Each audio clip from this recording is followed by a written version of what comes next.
So watchman కూడా తను building watchman కూడా కనెక్ట్ చేసుకున్నాడు. చేసుకొని ఈయన చెప్పడం, ఆయన అపార్ట్మెంట్స్లో వాళ్ళందరినీ కూడా తీసుకొచ్చేసి ఇంటి దగ్గర తీసుకొచ్చేసి నేను రాత్రి 12 గంటలకు తను కొడుతుంటే అరుస్తే ఎవరు రాలేదు. ఈయన మాత్రం వాచ్మెన్కి ఫోన్ చేస్తాడు, వాచ్మెన్ వచ్చేస్తాడు, వేరే వాళ్ళందరినీ పిలుచుకొచ్చి ఏంటి అని అడిగితే ఏమంటాడంటే, చూడు మొగుడే జాబ్ చేయాలంట, పెళ్ళం జాబ్ చేయదంటే ఇంట్లో కూర్చొని తినాలంట అని అంటాడు. ఏంటిది నాకేం కాన్సెప్ట్ అర్థం కాలేదు. సో ఇదన్నమాట.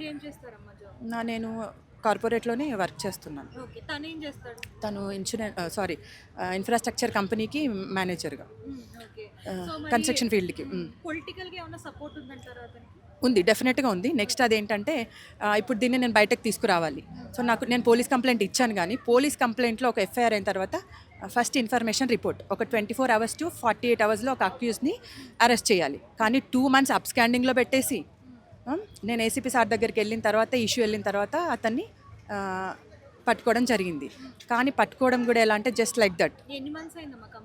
కంప్లైంట్ ఇచ్చి ఇప్పటికి 5 months అయింది. ఛార్జ్ షీట్ కూడా నిన్న జరిగింది. So 5-6 months. ఏ విధంగా పోలీసులు అనేది రక్షణ ఉందో చూసుకోండి మీరు. ఒక మహిళకి నిర్భయ చట్టాలు అంటారు, అవ్వంటారు, ఇవ్వంటారు. ఓన్లీ నాకు నా ఇష్యూ జరిగిన తర్వాత ఇవి only just for name board ఏమో.